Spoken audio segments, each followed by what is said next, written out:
René Guénon, le théosophisme, histoire d'une pseudo-religion. Chapitre 21. Les tribulations d'Alcyone. Dans l'affaire dont nous allons parler maintenant, ce n'est plus Pythagore ou Kouthoumi qu'il s'agissait de manifester, sans doute à titre de précurseur, mais bien le Bodhisattva Maitreya lui-même.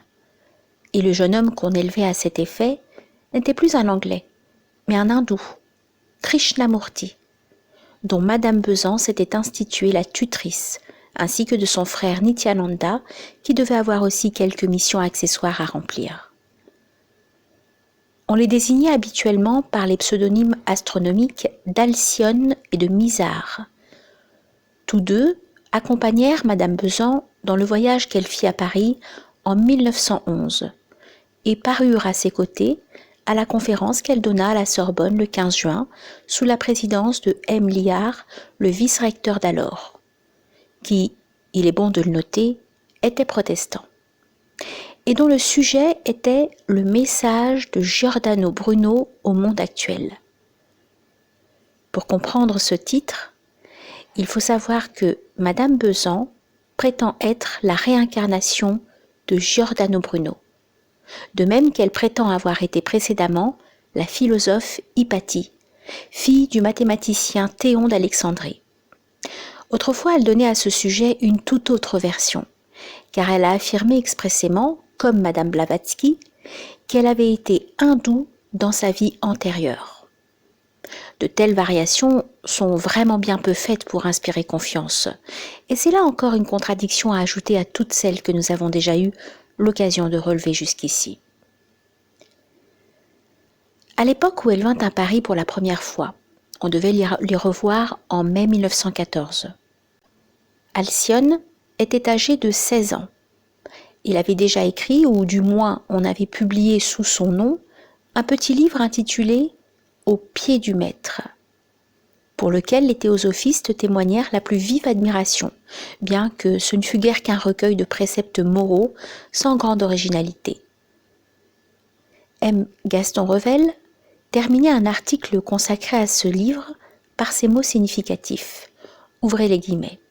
« Demain, l'annonciateur sera dispensateur de nouveaux bienfaits. Puisse-t-il être en grand nombre, puisse-t-il être multitude les cœurs qui suivront son étoile. » Fermez les guillemets.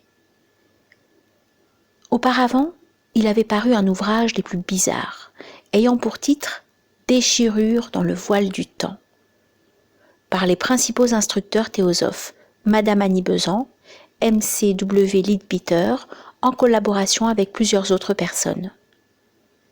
C'était une sorte de roman, digne de l'histoire des anciennes races humaines et provenant de la même source où l'on racontait les 30 incarnations successives d'Alcyone, les 30 dernières du moins, car on assurait qu'il y en avait eu bien d'autres avant cela.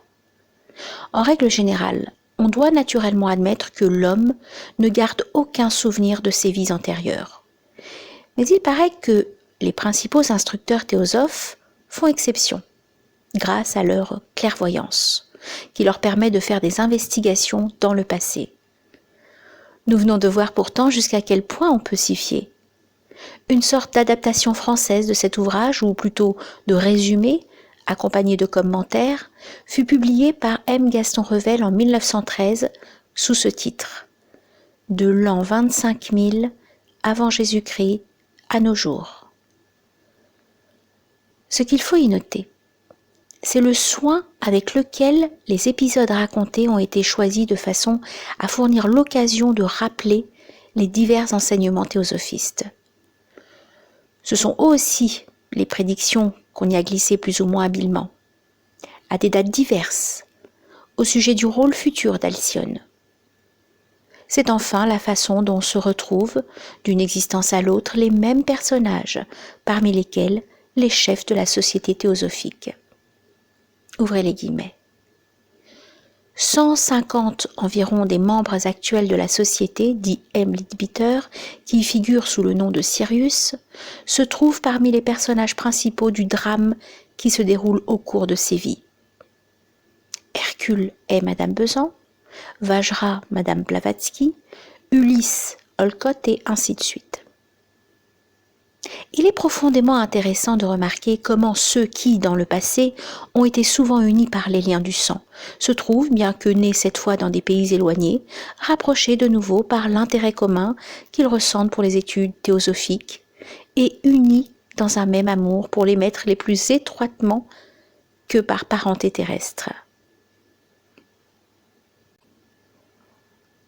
On a bâti là-dessus toute une théorie du rassemblement des égaux, en corrélation avec certaines époques que l'on regarde comme particulièrement importantes dans l'histoire des races humaines. Et on en profite pour déclarer que la réelle fondation de la société théosophique remonterait à l'an 22 662 avant Jésus-Christ. Assertion qu'il convient de rapprocher de ces fantastiques généalogies des sociétés secrètes auxquelles nous avons fait allusion précédemment. Quant aux héros de cette histoire, voici les précisions que l'on donne sur l'initiation, à laquelle il serait parvenu récemment, après s'y être préparé peu à peu au cours de ses précédentes existences. Ouvrez les guillemets. Alcyone est prêt désormais à accomplir de nouveaux devoirs, comme disciple direct de ceux des maîtres qu'il a si bien servis dans le passé. C'est ainsi que, dans son incarnation actuelle, il retrouve en notre vénérée présidente et en MCW Leadbeater les amis et parents d'autrefois. Peu après, il est admis sur le sentier de probation, et 5 mois s'étaient à peine écoulés qu'il devenait disciple accepté.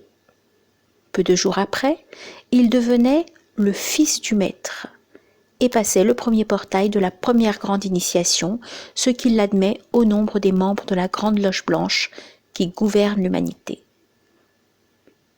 Tous ceux qui l'ont autrefois connu, aimé, servi, sont aujourd'hui autour de lui, comme membres de la société théosophique. Fermez les guillemets. Rouvrez les guillemets. Alcyone et ceux qui l'entourent appartiennent au cœur du monde. De plus, ils sont les promesses de l'avenir. À eux tous, ils constituent un groupe spécial dit groupe des serviteurs. Ce sont ceux qui secondent dans leur œuvre les grands instructeurs de l'humanité. L'expression « appartenir au cœur du monde » signifie qu'ils sont les disciples directs du Bodhisattva, tandis que les fondateurs de la société théosophique, en raison des liens qui étaient censés les rattacher personnellement au Mahatma, Maurya, devaient appartenir au groupe du Manu ou au cerveau du monde. Peut-être veut-on suggérer par cette distinction un moyen d'expliquer et d'excuser certaines divergences. Cependant, quelques protestations s'élevaient déjà, de divers côtés, et dans l'Inde surtout, certains bruits fâcheux commençaient à courir. À ce propos, nous pensons qu'il est nécessaire de démentir de la façon la plus formelle la légende inepte d'après laquelle dans l'Inde, précisément, des foules entières se seraient prosternées devant Krishnamurti. Assurément, on s'explique sans peine que cette légende ait été propagée par les théosophistes afin de rehausser le prestige de leur futur messie, mais ce que nous comprenons beaucoup moins, c'est que quelques-uns de leurs adversaires aient jugé bon de se faire l'écho de semblables énormités.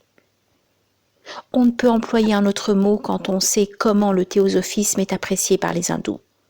Dès le début de 1911, le docteur M.C. Nanjunda Rao, professeur à l'école de médecine de Madras, que les théosophistes accusèrent par la suite d'avoir inspiré toute la campagne menée contre eux, écrivait dans l'Arya Bala Samaj magazine de Mysore, ouvrez les guillemets, les agissements actuels des théosophistes constituent une sévère condamnation des méthodes adoptées pour glorifier ce jeune Krishnamurti, Alcyone, comme un second Christ qui vient sauver l'humanité affligée.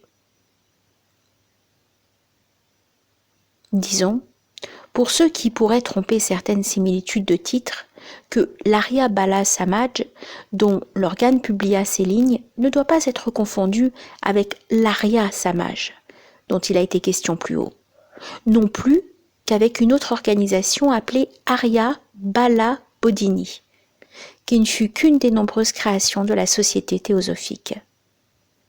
Cette Arya Bala Bodhini est, ou était, car nous ne savons si elle existe encore, et en tout cas elle ne dut jamais avoir un bien grand succès, une association de jeunes gens hindous, un peu trop analogue par certains côtés, au YMCA, ou Association chrétienne de jeunes gens, que le protestantisme anglo-américain s'efforce de répandre en tout pays et où son esprit de prosélytisme se dissimule sous le masque d'une apparente neutralité. D'autre part, en 1911 également, le docteur J.M. Nair avait déjà publié dans un organe médical, l'Antiseptique, un article extrêmement mordant contre le théosophisme, et il n'avait pas hésité à y accuser nettement M. Leadbeater d'immoralité. Cet article, intitulé Psychopathia sexualis chez un Mahatma, fut réimprimé en brochure, puis reproduit par le grand journal quotidien hindou. À la suite de ces attaques et après un certain temps de réflexion, 3 procès furent engagés. En décembre 1912, contre le docteur Nair, le docteur Rama Rao et l'éditeur du Hindou. Tous les 3 furent perdus par la société et sa présidente qui prétendait qu'on avait tort de les rendre responsables des théories de Leadbeater, attendu que celle-ci n'avait jamais eu qu'un caractère purement privé et personnel. En se préparant ainsi à désavouer de nouveau Leadbeater, devenu trop compromettant, Madame Besan oubliait qu'elle avait écrit, ouvrez les guillemets, « Une nuit que j'allais à la demeure du maître, Madame Blavatsky m'a fait savoir que la défense de Leadbeater doit être entreprise contre les exagérations dont on l'accuse. » Fermez les guillemets.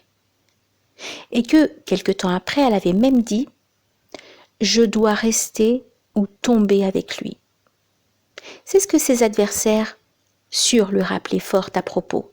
Et si Madame Besan y perdit ses procès, Leadbeater y gagna sans doute de n'être pas exclu une seconde fois de la société. Mais le scandale fut grand, malgré les efforts parfois maladroits des amis dévoués de la présidente. C'est alors que M. Arundel, principal du Central Hindu College de Bénarès, écrivit la lettre confidentielle d'un servilisme idolâtrique à l'égard de Madame Besan, dont nous avons parlé ailleurs. Cette lettre, ayant été révélée par le leader d'Allahabad, un certain nombre de professeurs du collège qui faisaient auprès de leurs élèves une propagande théosophiste trop ardente, furent contraints, ainsi que le principal lui-même, de donner leur démission. Un journal hindou, le Bechari, le Behari, résuma fort bien l'impression générale en ces termes. Ouvrez les guillemets. Si un mouvement doit être jugé par ses corripés, et si Leadbeater est un corripé du théosophisme, alors le théosophisme, pour les profanes, n'est qu'une énigme tenant le milieu entre des indécences cabreuses et des prétentions audacieuses, entre un enseignement repoussant et une incroyable présomption. Fermez les guillemets. Tout cela finit par émouvoir le père de Krishnamurti et Nityananda. M.G. Narayana ou Narayan Iyer, qui était cependant un théosophiste convaincu, appartenant à la société depuis 1882 et qui remplissait depuis 1909 sans rémunération les fonctions de secrétaire correspondant adjoint de la section ésotérique à Adyar. Son nom théosophique était Antares. Il voulut révoquer la délégation de ses droits de tutelle qu'il avait consentis le 6 mars 1910 et demanda à la haute cour de Madras que ses fils lui fussent rendus. Après un procès dont le Times reproduisit tous les détails, le juge Backwell ordonna le 18 avril 1913 que les jeunes gens fussent restitués à leurs parents avant le 26 mai, en déclarant que le père était toujours le tuteur naturel de ses enfants. Dans les considérants de ce jugement, nous lisons textuellement ceci. M. Leadbeater convainc dans sa déposition qu'il a eu et qu'il continue d'avoir des opinions que je n'ai pas à spécifier autrement que comme étant sans contredit immorales et de nature à le disqualifier en tant qu'éducateur de jeunes garçons, et qui, ajouté à son prétendu pouvoir de percevoir l'approche de pensées impures, font de lui un compagnon très dangereux pour des enfants. Il est vrai qu'aussi bien lui que la défendresse ont déclaré qu'il a promis de ne pas s'exprimer et de ne pas mettre en pratique ses opinions, mais un père ne devrait pas être tenu de se fier à une promesse de ce genre. Madame Besan fit aussitôt appel de ce jugement, et cet appel ayant été rejeté à Madras le 29 octobre 1913, elle prit le parti de s'adresser aux tribunaux d'Angleterre. Ses deux pupilles étaient alors à Oxford pour y achever leur éducation, singulière préparation pour une mission messianique, et dûment stylées par leur entourage. M. Arundel s'était fait leur précepteur particulier. Ils déclarèrent qu'ils refusaient de retourner dans l'Inde. Cette fois, l'appel de Madame Besan fut admis à Londres le 5 mai 1914 par le comité judiciaire de conseil privé, et les choses restèrent en l'état. Naturellement, les théosophistes célébrèrent comme un triomphe cette décision, à laquelle on peut croire que certaines influences politiques n'avaient pas été étrangères. Nous verrons ailleurs qu'on avait déjà essayé de les faire jouer à Madras. Et un de leurs organes français écrivit à ce sujet, ouvrez les guillemets. Madame Annie Besan vient de gagner le procès qui avait été intenté contre elle. C'est là une bonne nouvelle qui ne nous surprend pas, car nous l'attendions. Notre mouvement ne s'en imposera dès à présent qu'avec une force plus irrésistible encore. Fermez les guillemets.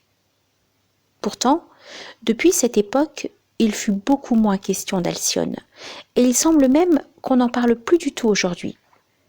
Tous ces incidents étaient sans doute par trop défavorables à l'accomplissement de la mission qu'on lui destinait.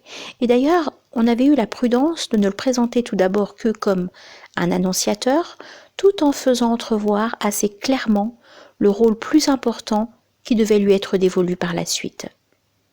De cette façon, on se réservait assez adroitement une autre issue pour le cas où les événements viendraient à mal tourner. Cependant, on avait été moins prudent au cours du procès de Madras, et certaines déclarations faites sous la foi du serment pendant les débats de ce procès sont sans nul doute les plus extraordinaires qui aient jamais été faites en plein prétoire. Ainsi, par exemple, Madame Besan déclara sous la foi du serment qu'elle s'était trouvée dans la présence du chef suprême de l'évolution de la Terre, le Logos planétaire, qu'elle a été consciemment présente à l'initiation de Krishnamurti à un certain endroit dans le Tibet, qu'elle a toutes les raisons de croire que le Christ ou le Seigneur Maitreya, ainsi qu'on le nomme en Orient, se servira d'ici quelques années pour son travail parmi les hommes du corps du disciple Krishnamurti, de même qu'il y a 2000 ans, il se servit du corps du disciple Jésus. Et qu'à une certaine réunion à Bénarès, le Christ avait paru et pendant quelques minutes avait adombré son élu. M. Leadbeater fit sous la foi du serment des déclarations analogues et d'autres encore, disant qu'il avait fait des recherches sur Mars et sur Mercure, qu'il pouvait voir les pensées des hommes et qu'il avait été chargé, il y a bien des années, par certains êtres surhumains, de chercher des jeunes gens adaptés au travail spirituel dans l'avenir. Plusieurs déclarations dans ces deux dépositions laissaient aussi entendre que Madame Besan et M. Leadbeater se trouveraient en communication constante avec les chefs intérieurs de la société théosophique, généralement appelés les maîtres. On croit rêver en lisant toutes ces choses. Et l'on comprend qu'un journal hindou, le Paona Mail, ait écrit que Madame Besan, qui aurait été jusqu'à dire à M. Narayana que Leadbeater était un arhat sur les confins de la divinité, s'était rendue coupable de blasphème par les affirmations extravagantes qu'elle avait osé faire sous serment. Ces histoires plus ou moins scandaleuses ne furent pas sans susciter des troubles au sein même de la société théosophique. La scission la plus retentissante fut celle du rosicrucien Rudolf Steiner, qui entraînait la plupart des groupements d'Allemagne, de Suisse et d'Italie, plus un certain nombre d'autres répandus un peu partout et qui forma avec ces éléments une nouvelle organisation indépendante, à laquelle il donna le nom de Société anthroposophique. À la suite de cette scission, accomplie officiellement le 14 janvier 1913, Madame Besan reconstitua une nouvelle section allemande fort amoindrie, comprenant les quelques branches restées fidèles à la direction d'Adiard, et le 7 mars suivant, elle désigna comme secrétaire général de cette section, en remplacement de Steiner, le docteur Hub Schleiden, directeur de la revue Sphinx. Celui-ci était mêlé depuis fort longtemps au mouvement théosophiste et dès 1884, il avait été favorisé de communications précipitées des Mahatmas, dont la première lui était parvenue dans un train où il se trouvait en compagnie d'Olcott. En dehors du schisme de Steiner, dont nous allons parler plus longuement, il y en eut quelques autres moins importants. C'est ainsi que, le 30 octobre 1913, le groupe espagnol Marc Aurel, de Pontevedra, se constitua en centre autonome en déclarant n'être plus en communion d'idées et de doctrines avec la présidente actuelle, s'en tenir aux enseignements de Madame Blavatsky et désapprouver formellement la tendance nouvelle imprimée à la société. Enfin, certains théosophistes américains firent entendre des protestations indignées et créèrent une ligue de réforme théosophique qui compta parmi ses principaux membres le docteur Buck, dont il a été question plus haut. Dans le manifeste de cette ligue, qui eut pour organe la revue Divine Life de Chicago et qui publia en outre une série de brochures fort édifiantes sur les procès de Madras, nous relevons les passages suivants. Ouvrez les guillemets.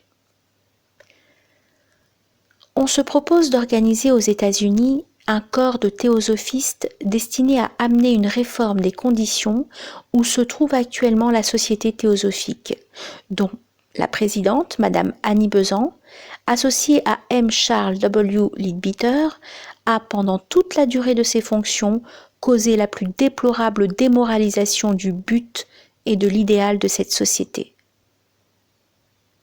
Contrairement aux principes les plus fondamentaux de la théosophie, un nouveau culte personnel est exploité par la présidente de la société, et une religion particulière se développe sous son patronage.